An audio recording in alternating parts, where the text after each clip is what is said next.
Alright, welcome back to the Vantage Point YouTube channel and another album review today. So after the music we'll be looking at Accident of Birth by Bruce Dickinson.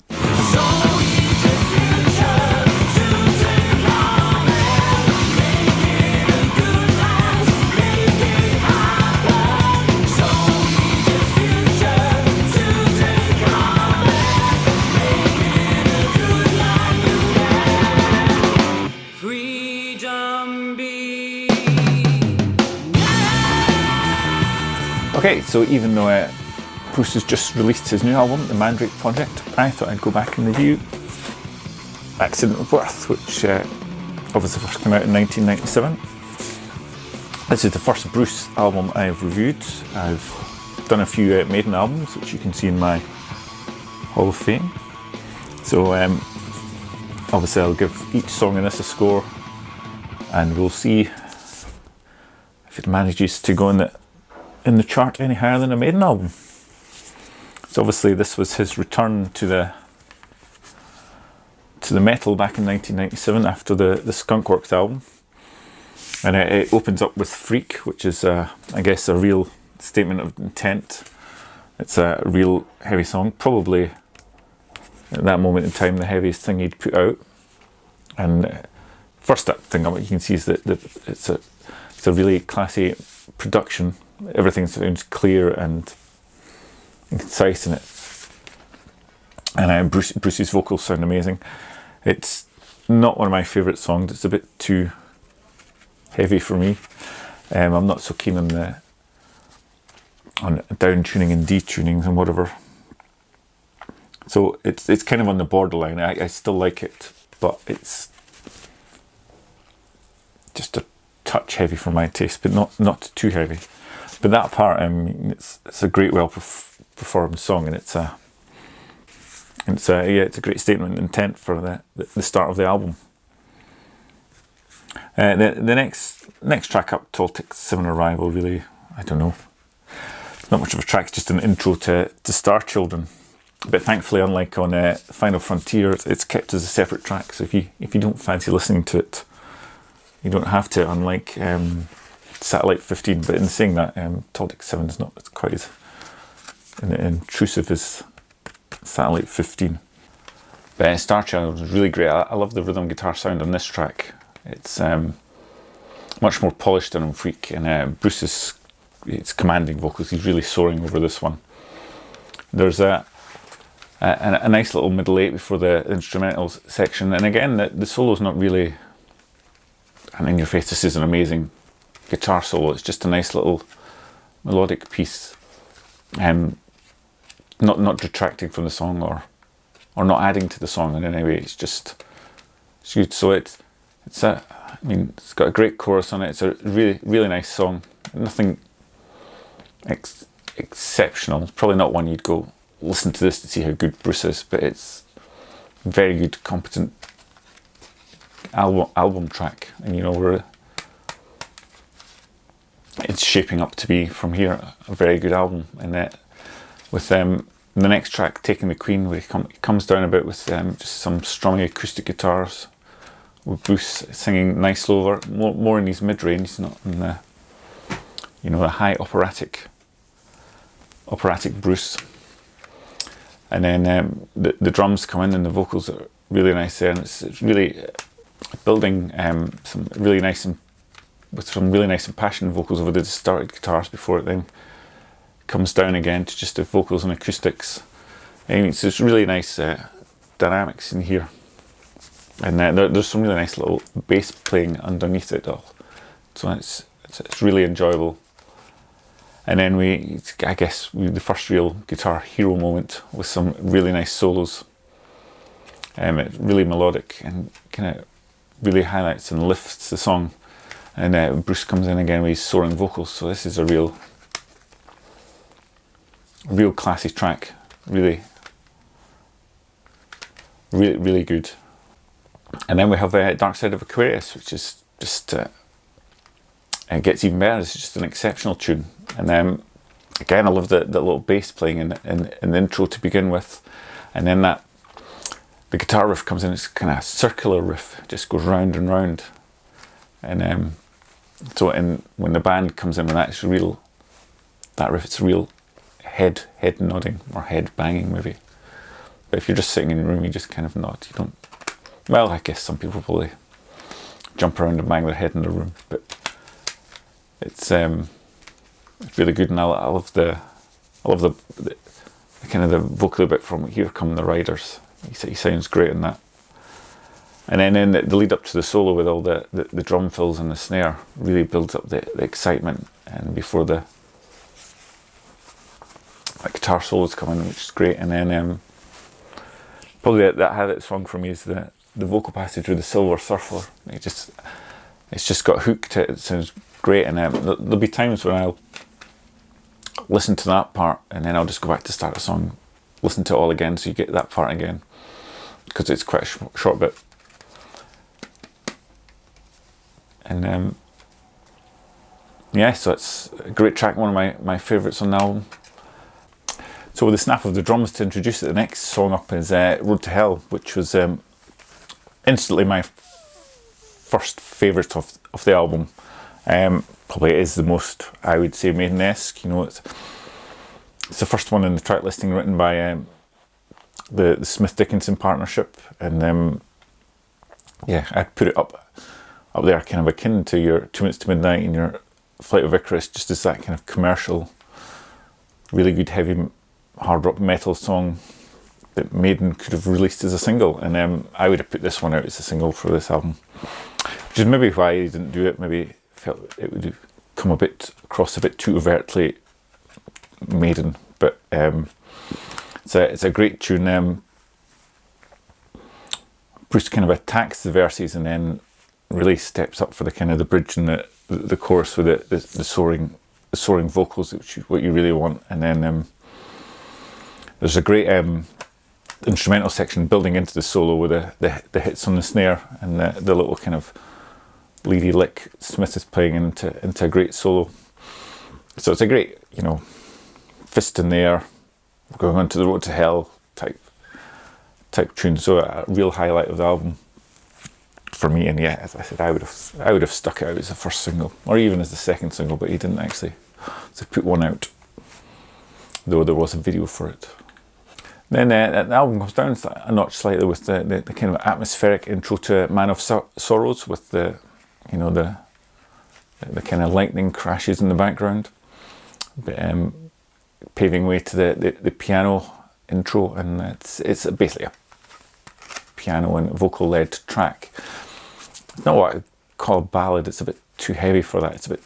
There is still quite a bit of power behind it, but it's a lovely little tune, and quite commercial without being overtly commercial. I think it would have been a good shout as a single if radio actually played Bruce songs, and it would have had a chance, which obviously it wouldn't have.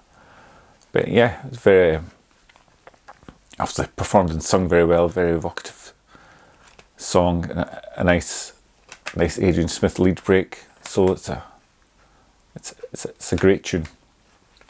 Next up we have the title track, which was obviously the first single. Came out on a nice piece of red vinyl, and I got this on the first day of release, and that something they were doing for then was it's probably hard to see. It was a first day of release stamp, which they put on it, I guess, obviously to encourage you to go out and buy it, but to make it feel a bit more special. In fact, there's a wee pamphlet advertising this first day stamp. So I guess this was, obviously a good statement of where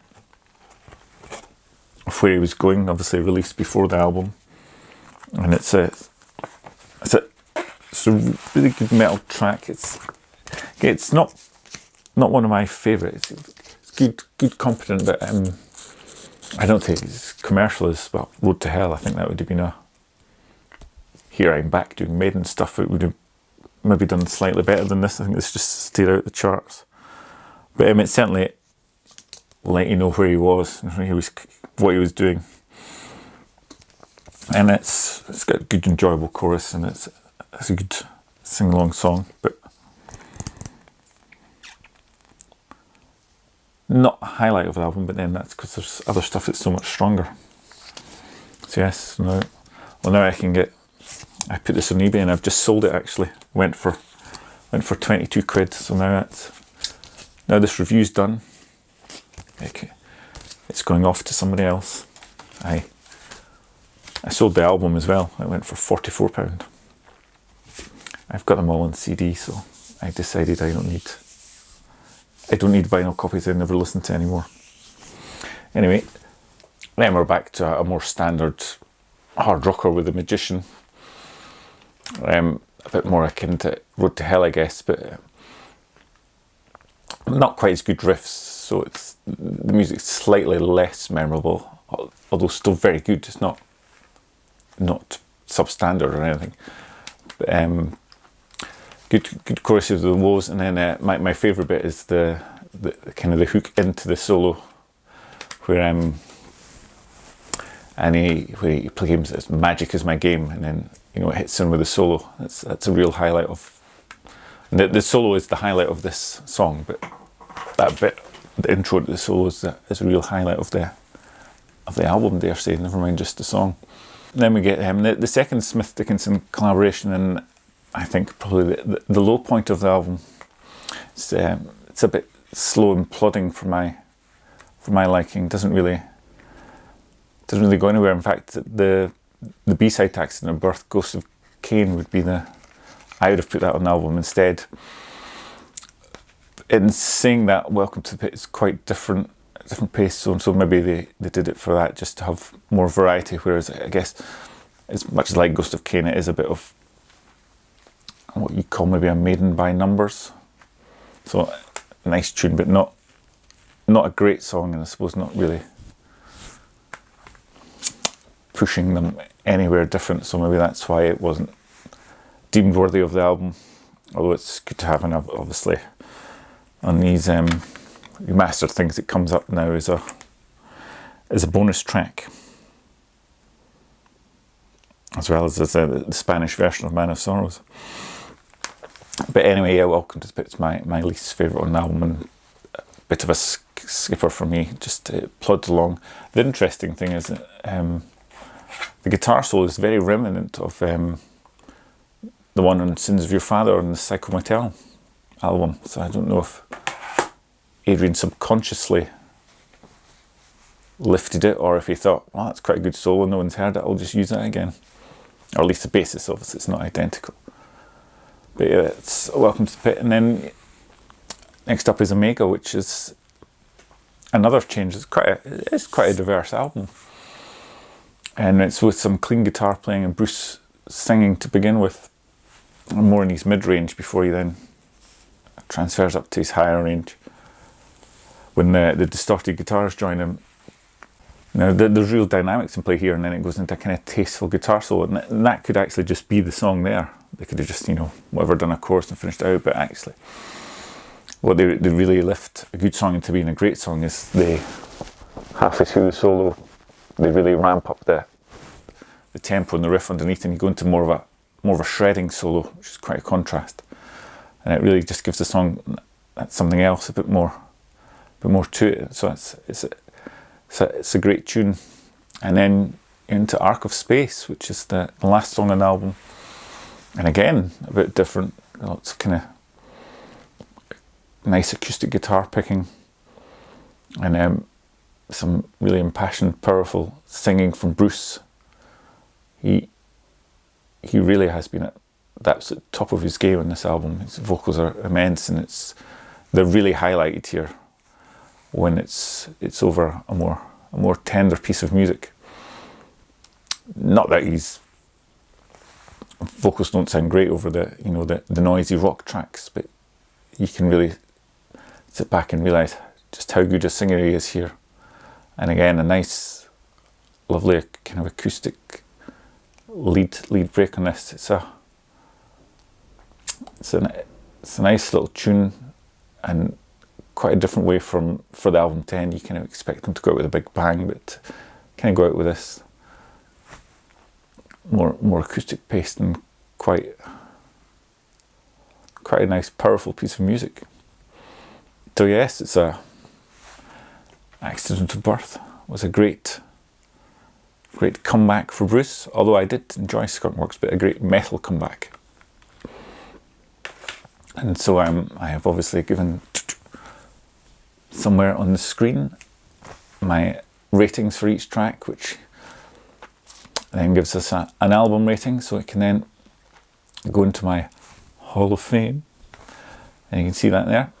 So that's my review of Accident of Birth by Bruce Dickinson, and hopefully it'll not be so long before I get around to doing another album review.